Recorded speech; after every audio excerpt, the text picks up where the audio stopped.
Welcome back to Tell Me More with me, CJ Quartlbaum. Tell Me More exists to help bridge the gap in our intergenerational workplace dynamics, build better leaders, and ultimately prepare for the future. I think a big part of the future is determined by who we are as people. It's this idea of being just a better person in this world. And there's no better person to have that conversation with than a good friend of mine, Alyssa Bowlby. Alyssa, welcome to the podcast. CJ, thank you. That's so sweet. What a nice introduction. Alyssa, tell the people about yourself. Who are you? Where are you from? And what do you do now? Okay. So I was a professional opera singer for 13 years. During that time, I was also an IEP tutor and an SAT tutor. IEP tutor with low income students, SAT tutor with high income students. So I get to see really the sort of spectrum and the way that that's reflected across education and the way that socioeconomics can determine education. I moved to Germany for 2 years to pursue being an opera singer. And when I moved home, I co-founded and became the executive director of the Yleana Leadership Foundation, which started out as a college prep experience in the summer between your junior and senior year for low-income students, and ended up being a 10-plus year wraparound program where we provided college readiness, college access, college persistence, which is graduating, and also college to career transition. And you might be like, okay, great, but what has she actually done? Great question. Not only did we raise SAT scores between 130 and 180 points in 119 hours, 3 weeks, which is like pretty good, especially for students from underserved schools who aren't served by traditional SAT prep, but also we managed to get our kids graduating at a rate of 83% from college, which is compared to a national average for the same population in the United States of 11 to 12%. So we were multiplying the college graduation rate for our students times a factor of 8, which is something we're pretty proud of. That is incredible. And I can personally testify to the goodness of Yleana, having worked with some of your students who helped produce my former podcast, the Labor Forward podcast.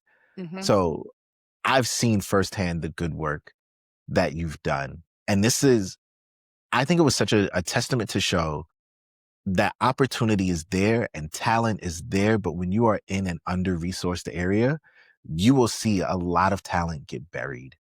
There's this old Jadakiss line where he goes, "There's a dude up north better than Jordan that didn't get that break." Like sometimes it's the conditions that we are in that keep us from being the most full version of ourselves. And this work, an almost tenfold graduation rate, I think is living proof of that. Yeah. And like TBH, I think that there's no way to estimate where and how kids are dropping off, because think about what we know about school and how it works, right? School starts to get hard in 3rd grade. 4th grade is the traditional measure by which if you haven't learned to read, you probably will not learn to read well. And 5th grade work starts to get really hard. Then we get into middle school. So the work has gotten hard. You're either reading well or you're not. And math has started to get hard too. So in middle school, between grades 6 and 8, many students make tacit and explicit choices about whether or not they're going to be academics, whether or not they're going to be like good students. And these decisions really determine what high school they go to, how much they try in high school, whether or not they think they're college bound, college focused. And I really believe that it's these internal determinations that drive what you're ultimately going to do. Because if you're like, I'm a kid who's going to go to Harvard, you approach your GPA very differently, what your report card looks like very differently, your relationships with your teachers very differently. And even like the moment to moment, like, how am I going to respond to this stimulus in school based on what you think is going to be your outcome.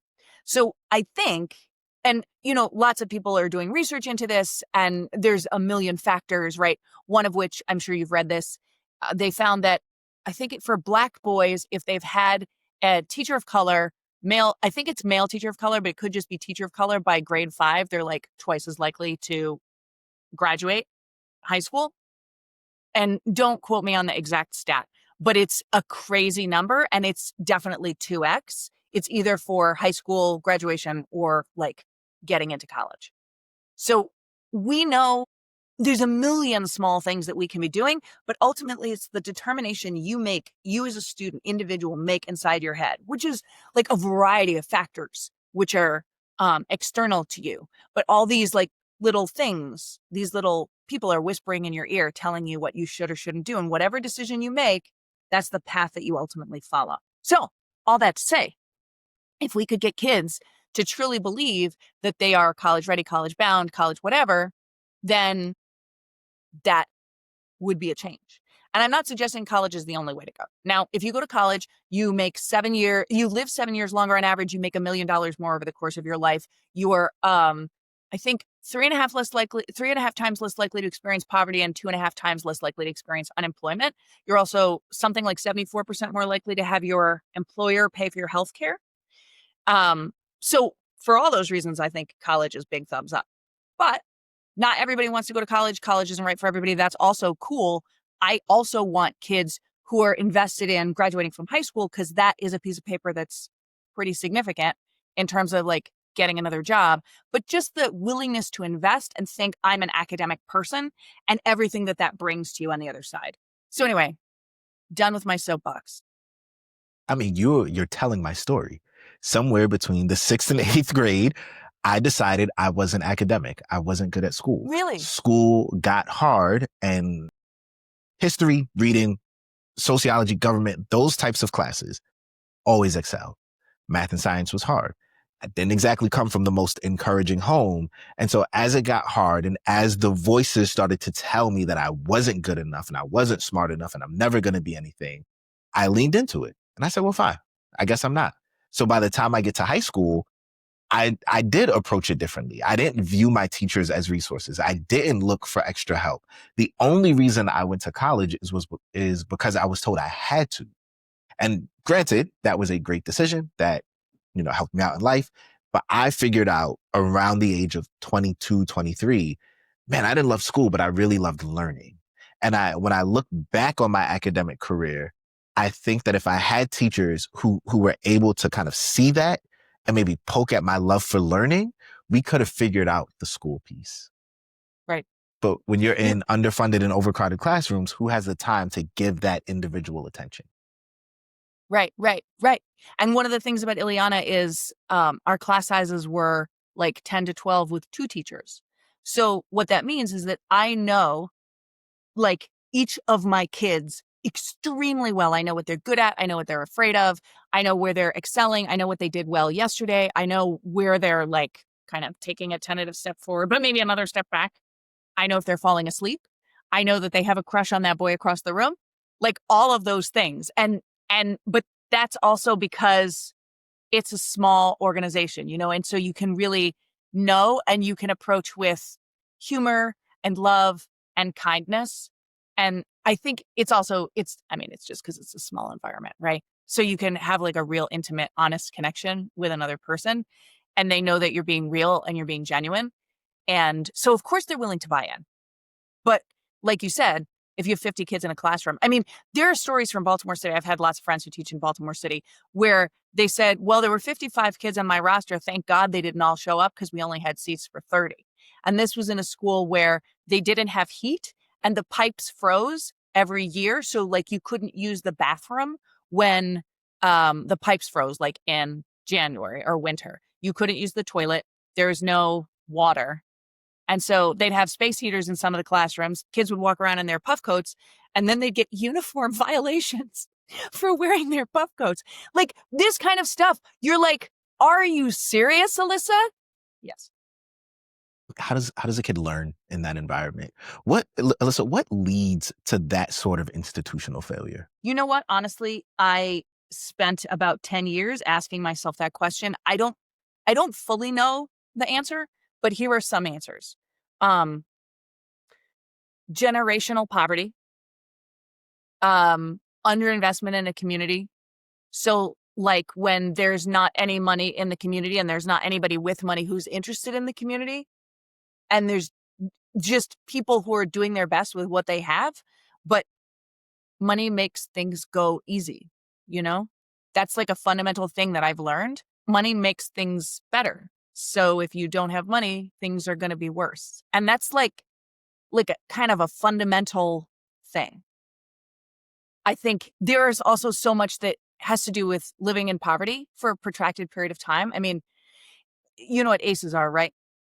Oh, I score very high. Yes. And for anybody who's watching, ACEs stands for Adverse Childhood Event or Adverse Childhood Experience. But basically, it's anything bad that has happened to you. And so it can be housing insecurity, food insecurity, it can be abuse, physical, mental, emotional, sexual. It can be like moving a bunch, it can be having an incarcerated parent, like any number of those things. And so all of those things not only make it harder for you to learn because they're kind of like little, like you were talking about voices, you could think of them as like pulling you in a different direction because they're pulling you in the direction of focusing on this like negative experience, this adverse childhood event. But also, we have found that food insecurity, I'm going to try and get the stat right, and it's probably going to be wrong, but it's something like this. Food insecurity by the age of 4 remaps your neural pathways, which makes it actually harder for you to concentrate in school. So you're more likely to have an attention deficit problem. Which makes total sense, right? By the age of 4, your brain it's developing, and it's developing rapidly. The leaps that kids make from 0 to 5 are insane. And if that brain is not being properly nourished, that makes total sense. And we can also measure, I went to this Columbia University talk, and there was this neurologist who was talking about, I think, 0 to 5. And I think we can measure vocabulary, and it's like 10x with high income and low income families at Uh-huh. something like the age of 1.5. You know, Yep, the amount if of you words live, that they hear. yes. And the amount of no, that's also a thing that people are talking about. Like how much kids hear no is also a like a shutter downer in terms of critical thinking, because if you're constantly being told no, then you're asking fewer questions and there's less why, you know, which makes sense intuitively. But when they discover it, you're like, oh, wow, I didn't realize how powerful that was. That's really convicting for me because I like to believe I have a culture of yes in my house, but I Hmm. also know how often I say no. And it's a reactionary no too. Can I? No. Man, Mm. no. And man, I need to work on that. Well, I mean, it's also useful to set boundaries. You know, you have 3 kids, right? Yeah. That's, you know, they need boundaries. I'm not here to say you should say yes to everything. Dad, can I have an ice cream and a PlayStation? No. That's Well, it's the idea of creating these exploratory minds, right? So I yeah. grew up in a house that was full of no, and questioning was discouraged. And there's this funny meme that's going around where it says, would somebody please tell Caribbean parents that asking a question is how you have a conversation? It's not talking back. Like, you were not allowed to ask why or get more information on anything. It's, I said what I said. It's because I said so, and that's it. And that's the thing that I really want to make sure I don't shut down in my kids, because I was a super inquisitive kid, annoying. But, it's landed me where I am today. I get to ask you a lot of questions. No, and questions are, I mean, questions are the way out, you know? But They I are. remember I used to do this thing when I was an IEP tutor, and I had this one kid, and I won't say his name because it's very memorable. Let's call him Andrew. But we would play the why game. And so the idea was like I would say something, and the idea was we would throw a ball back and forth and keep asking why till we got to the bottom of it. So like, why is the sky blue? The sky's blue because of the way that light bends at I can't remember the actual explanation. I used to know it, but it has to do with the way that light bends. And he would say, okay, why does light bend that way? And so we would just keep going. Why? And so we were really into playing the why game. He really enjoyed it. And his parents called me up and they were like, Andrew's asking a lot of questions. And I was like, yeah, we've been playing the why game. And they were like, Miss Alyssa, maybe the why game's not so great. I, it takes a lot of patience, but I Heard. find that so many parents don't want to do that thing where they have to answer questions, where they have to sit with the whys. And I get it. Like, we're all stressed out. We're all tired. But if you have the privilege of being a parent, a part of your job as we think about being good people in this world is to raise those kids to be good people in this world. And that means sitting with them and being patient and being sacrificial and doing all of those things that I don't think necessarily come naturally to us. I mean, I think you're right. And also, like, even when you're thinking about it, I'm putting myself in that space and I realize that I have to take a breath, calm myself. Like, I have to put my adult, therapists talk about this sometimes, like your adult self and your child self, that the way that you would respond to an adult is different than the way that you respond to a child. And a child necessitates more kind of, I don't know, you kind of have to get lower in your body and get your center of energy more spread out and lower and calmer, let your shoulders go and think of it like at your root. And you're just like, okay, yeah, absolutely. And it's like, nothing you say is going to upset me. It's fine. We're just, you ask your questions and it's all going to be good. But you have to put yourself in that mindset. And I see parents in the supermarket and their kids are like, Mommy, why? Why? And the mom's like, oh my God, just shut up. And I also totally identify with that, because it's like, Yeah. I've had a long day too. And your kid is just on and on and on and on because they have a reservoir of energy that you just can't compete with. So I understand where that comes from too, like that frustration. My son is a stream of consciousness. Just dip, dip, dip, dip, dip, dip, dip, or like all day. And I have to catch myself so many times because there was one time he asked the question. I was like, oh, yeah. He goes, okay, I'll stop asking questions. And I immediately caught myself and I said, no, no, no, no. Ask all the questions you want. I was just saying, and I like made up something, but I didn't want him to feel shut down in that moment and feel like who he is on an ontological level is bad. So I sat through another 15 minutes of questions about the most random things, but I wanted to make sure he had that space to feel like it is okay to be me and it's okay to ask questions. It was so good of you to recognize that that was the moment. And Yeah. that was the moment that you had to move in and to then create something after that so that he didn't realize that that thing was happening for you. So that was such a good move on you parenting wise. So double thumbs up for you. Thank you. I'm trying. This is a hard job. So, all right, talk to me. I didn't know you were an opera singer for so long. Really? Tell me about this. So being an opera singer sounds really sexy. I think the reality of it is significantly less sexy because you are practicing all the time. And so you're always thinking, oh, I got to practice. Did I practice enough? What's the thing I have coming up? What did I eat at the right times so that I'll be optimized for my practice? I even had a voice teacher who told me when I could have an orgasm according to when I had an audition. Because Wow. if you haven't had an orgasm, you're pulling in energy from the auditioners, from the people who are listening to you, and that makes them want you more. So like when you're an opera singer, things are crazy. Crazy people say crazy things to you, and you're like, I don't know if I should believe this or not. And maybe if ChatGPT had existed then I could have put in, does it matter if I have an orgasm within 3 days of an audition? But I didn't. So I was just like, well, I guess that's going to be my new rule. And so, and you go Wow. from you go from person to person and each person tells you that they have the solution. They have like the answer to your career. They have the way to make it better. And you're like, okay, well, I don't really know, but I don't want to take a chance on missing out. So it's like totally run by FOMO.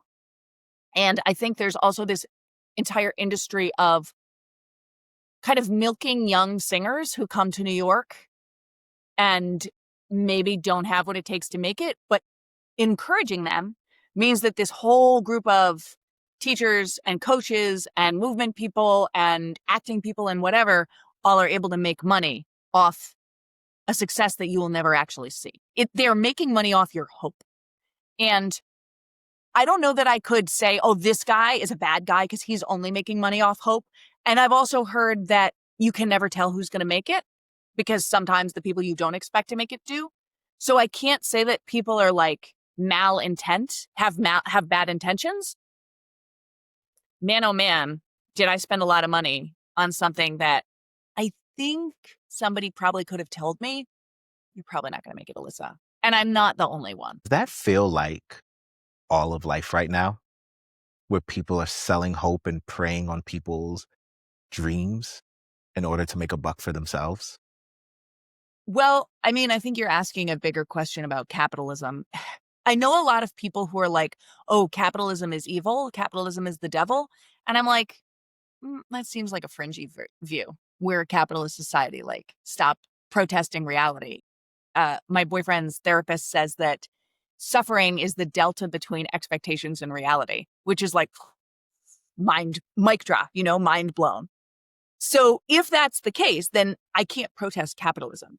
But I think there's like ethical capitalism where you are making money on an actual need versus where we are inventing needs and convincing people that they have this need when they actually don't. So I'm going to be real nerdy. There was a play that I went to see, Lehman Brothers, which is about the Lehman Brothers, like the banking industry. And so they apparently had been around since like the mid 1800s. And so they took you through the history, the longitudinal history of this company. And they had this realization in like 1950 that they could get people to buy things that they didn't really need. So before 1950, you just advertised for things you needed. So like if you needed sugar or you needed soap or you needed like milk. So advertise for things that you need, and you have 5 options. And so you should pick the best of those 5, like the thing that's best for you. And then I guess they realized that you could sell people things that they didn't really need. So sell them the need for it and then sell them the product to fill the need. And so that seemed kind of evil to me, like fundamentally evil. And when I think about sports betting on your phone that you now can't get away from, when I think about buy now, pay later sites, both of those industries have opened up a segment of the population that previously could not, right? The people that are on online betting on your phone are predominantly people who weren't betting before. But now it's easy and it's been broken down and it's been made accessible to you in a way. Same with the buy now, pay later. I read this whole New York Times article about a woman who, hadn't grown up with a lot, and she had this high-end job and she felt like she needed to look like everybody else. So she bought all the stuff and she couldn't really afford it. And she's $50,000 in debt. And her husband didn't even know. I was like, what kind of finances are you all running that your husband didn't know? But that's a secondary question. But like and the sports betting site, these men are losing, and it is predominantly men. I'm making a generalization, but statistically it's correct. Men are losing their houses, their relationships, like money, huge amounts of investment income because they're just getting so addicted to this thing. So capitalism, like, do we have a moral necessity? Is it the right thing for us to not prey on people? Like, I think so.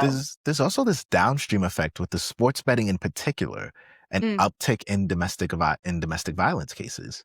No. Because you have people who are losing everything and they're pissed off and they're aggravated and they go home and someone in the house upsets them and they react out of that pain and that loss. And so this is, I think, a really good question about this idea of ethical and unethical capitalism, right? Getting the Lehman Brothers, getting people to figure out, hey, how do I get them to buy things they don't need? Sigmund Freud's nephew, Edward Bernays, is known as the father of modern advertising. And if you look at every single product, every single commercial is trying to tell you that you need this thing that you don't necessarily. Every iPhone, what is it? Every 6 iPhone generations, there's an actual leap in the product. And yet every year we get a commercial to upgrade to a phone that we don't need, that is made with slave labor, and they're mining the Congo right now so that we can have a slightly better camera. This is a difficult place that we find ourselves in. I know. We talk in our house, we talk about late stage capitalism all the time. And I know that it's incumbent upon me to recognize it, but I'm not sure what steps I can take to ameliorate any of its effects or like slow it in any way. Like, I think of it as like a stream of water, and how do I interrupt it? How do I put my body in the way of some of it? And I think for me, Yleana was at least some attempt to do that, if only by evening the playing field for people who otherwise wouldn't have access to the evening of the playing field, right? Because we make this argument in the United States that education is the great equalizer and education is opportunity. And I'm a first generation college student. I definitely took advantage of that. But education isn't opportunity always. And if we're not giving an education, then that's not opportunity, right? So if we try to make it a little bit better, but I mean, me making it better for students so that they can participate more actively, adroitly, and adeptly in this model of late stage capitalism. I mean, am I just perpetrating the injustice? Unclear. Where'd you grow up? Connecticut, which is not a place. Most people are like, first generation college students from Connecticut? There are poor people in Connecticut? And I was like, well, yeah. Depends There's on a what lot part of of rich people Connecticut. in Connecticut, but there's, yeah, my family's not rich. What part of Connecticut? Norwalk, Love Norwalk's nice. Nice little which area. apparently now has a Nordstrom's. I was Yes, like, it does. who in Norwalk is going to Nordstrom? Now we're going to get all these complaints on this podcast for like, why are you bad mouthing Norwalk? And I'll be like, well, Norwalk, we love you. We appreciate we you. do. Also, ICE So came to Norwalk, which was really, so scary. There's a video of ICE coming to my hometown and tasing people on Main Street. I was just like, what the actual, I can't say that word, but you can the say it. It's mayor, okay. what the actual fuck? And the mayor was like, we did not let these people here. We are not cooperating with them. But I think he also doesn't know how to, the poor guy doesn't know how to stop them. You know, he's like, well, I didn't invite you here, but I don't know how to make you stop, I guess, other than showing up with guns and asking them to leave. I don't know. Can mayors do that? I don't know. I don't think so. And if they could, then what kind of clash does that set up, and who becomes the collateral damage in that? We're looking at a world full of problems as we just keep talking. Right. Where are you finding your hope right now in the midst of all of this pain and struggle? You know, this is a crazy answer. My friend, one of my very good friends from college, works for the IRS. He'll probably kill me for saying this. So we just spent the weekend together, and he said, 39 months, Alyssa. Just keep counting down. 39 months. Can't last forever. I think that's part of it, that it can't last forever. I think Zohran Mamdani's campaign is giving me a lot of hope, not for the reason that I think it gives a lot of other people hope. For me, Zohran is giving us a blueprint for what it looks like for a charismatic, hopeful, democratic leader who wants to talk about issues. Like there's all these memes on Twitter where they're talking about the debates, and Cuomo will be like, "Do you think that Hassan Piker is a bad person?" And Zohran will be like, "I just want to get free buses, man." And Curtis Lee was like, "It was 1986, and I was in Coney Island, and there was a woman pulling scarves from her bosom." And I mean, you've read these, right? And Yes. so real. But poor Zohran, I feel like he's out there and everybody's like coming for him because he's Muslim. And they're like, "Do you condemn the word infatida?" And he's like, "Free buses, man. Like, let's lower costs. How about rent stabilization?" And whether or not you agree with his platforms, and I'm not sure that I do agree with everything because I haven't done the homework that it necessitates to read all of his Google Docs, which he's laid out on his website. Also, mad props to him for having a wildly transparent set of plans, which everybody I know has not taken the time to read and like has a feeling about him and his plans. And I'm like, "But did you read his Google Docs?" And they're like, "No." And I'm like, because I don't know how I feel about Zohran because I didn't read his Google Docs, but it's incumbent upon me to be informed, right, before I articulate an opinion. I think it's likely he'll be our We don't next do mayor. that as a society anymore. Be informed before we speak. I know. Insanity. Who am I? Well, I did go to Haverford, right, which is a Quaker college, and we're all about having an informed opinion and sitting in silence and creating community. But I think Zohran has shown me that it's not over for people who want to do the same things that I want to do, which I guess could be generally labeled the progressive agenda. I think it'd be great if costs were lower. I think it would be great if gentrification didn't push people out. I think it would be great if we had more housing and there wasn't a housing shortage. I think it would be great if people got their SNAP benefits. I think it'd be great if low-income students could go to college. You know, like real basic stuff. I think it'd be great if bridges didn't collapse. If we like put our money into the infrastructure so they didn't collapse, if there weren't huge potholes on the road. Like, I want really basic stuff. And wouldn't it be amazing to have a bunch of candidates running on really basic stuff instead of like hate? Alyssa, you just sparked a question in me. Hit me. What keeps you from running? You know what? When I was in high school, I wanted to be the first female president. I thought twice that position would be taken. Sadly, neither time was successful. WTF.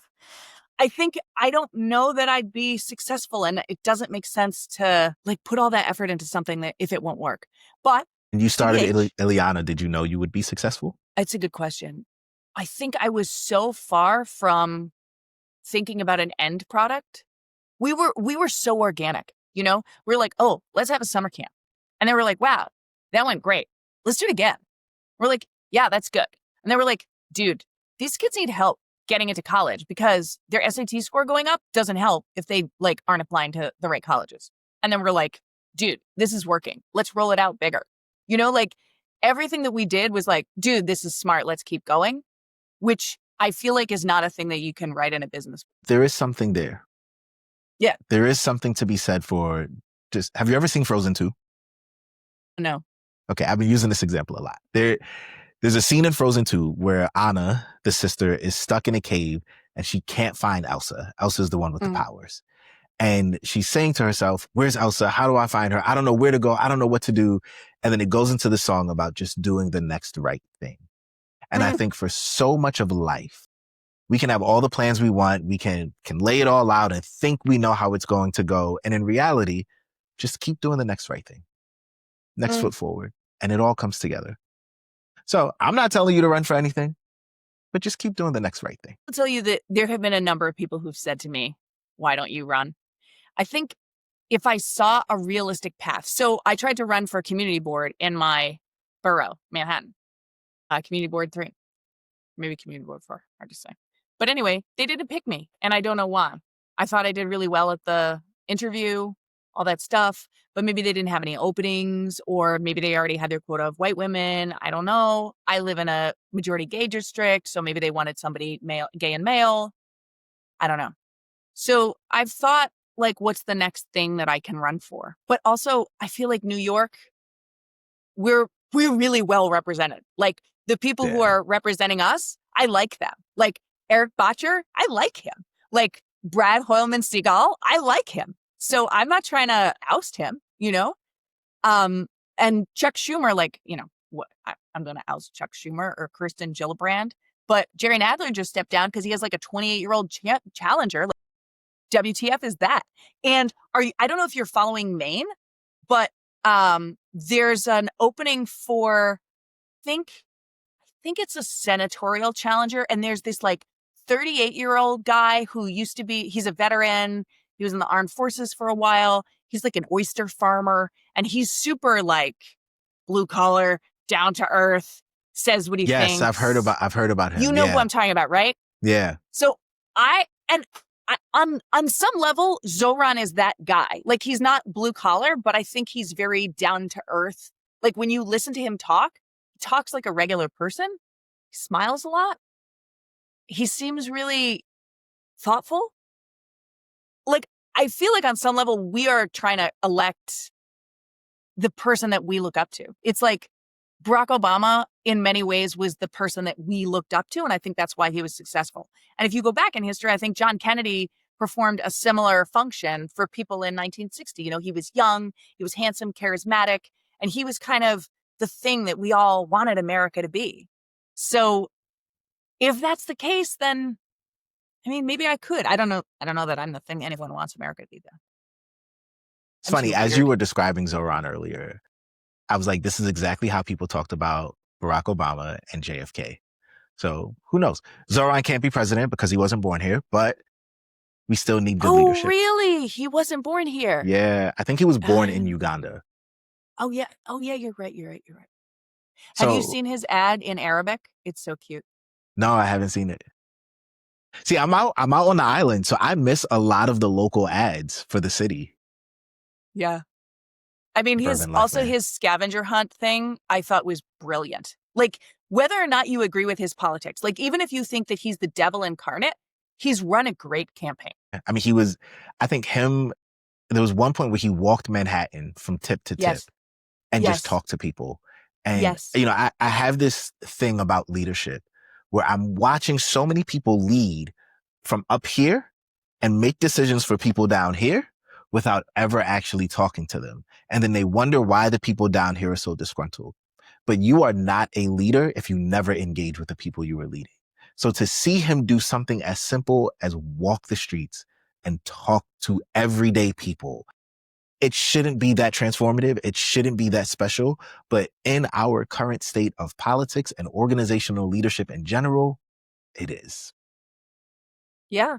And if you think about it, so I mean, this is coming off like a Zoran ad, which is not what I intend to be. And like I said, I actually didn't even rank him in the primaries. Like, he was This will not my come out choice. post-election, so they won't be able to accuse us of swaying the election. Great. I mean, I think he's gonna like, all the betting sites have him winning. So I Yeah, think it's it's done. right.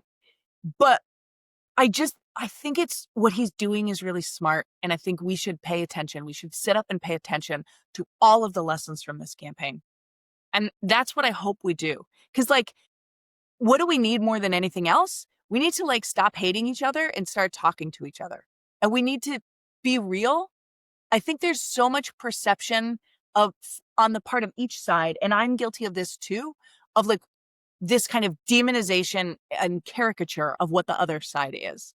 Like, if you ask me about the other side, I have some real nasty things to say. And what is that based on? Not really people I met. I did meet one guy from Indiana who I felt like was just wildly uninformed in his views.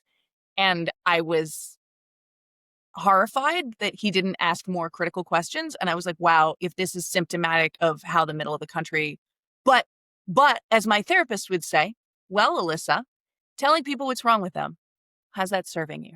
And the answer is, it's not good. And this was probably the failure of the Democratic Party from 2016 to 2024, is instead of talking to people, it was more of a, you're this, you're that, I can't believe you. And all that does is it makes people defensive and it makes them dig their heels further in. But if we want to be an actual United States, it is going to take all of us reaching across and having real conversations and learning the art of civil discourse again. And learning to say that thing that we used to say when we were younger, but we don't anymore. We can agree to disagree here. Or we Mm, can even say, hey, we want the same thing. We just think there are different ways to get there, which means we're not enemies. We're not against each other. We just have different philosophies. So how do we work together? right. But And in this compromise. present age, we're not doing that. You know, there's an article that came out today from the founder of Wikipedia. And I didn't read all of it, but you should. And I can send it to you. It's about how facts can get us back to a place where we can have civil discourse. Because facts are things we can hang on to, you know? Yeah. And that just made me so happy. I think the thing that has scared me the most since 2016 is the lack of emphasis or the lack of importance of truth. Like, when truth stops being so important, like, I don't know how to hang on to a conversation if you don't think that that's water and that's a salt lamp and this is my hair. Like, if we don't agree on that, like, it's Yeah. like Barack Obama said at one point, if you don't agree that global warming exists, I don't know how to talk to you. Sadly, we're at the point where we now have to figure out how to talk to you. But so anyway, I don't even know how we got here. CJ, I feel like I've wildly No, this is good. kidnapped.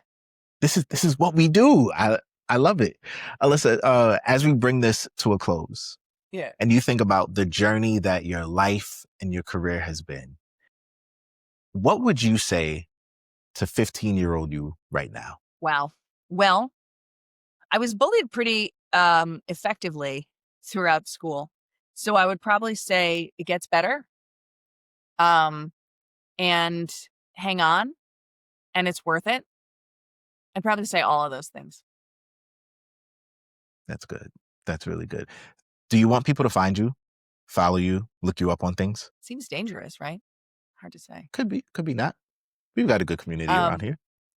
if So if you want to follow me, let's see, I'm on YouTube as Alyssa the College Expert and dispensing lots of college advice. So if you are thinking about college, I would also say there's no time that's too early to think about college.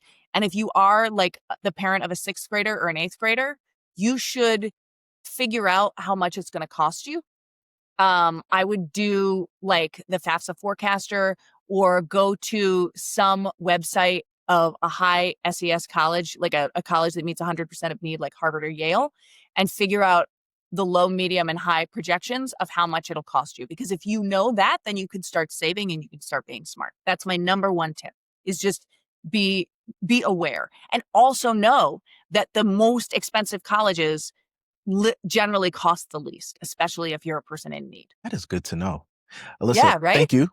Thank you for joining me on this episode of the podcast. And thank you for tuning in for another week of Tell Me More. Do me a favor and just drop in the comments, where are you finding your hope these days? And I'll see you next time as I ask you to tell me more.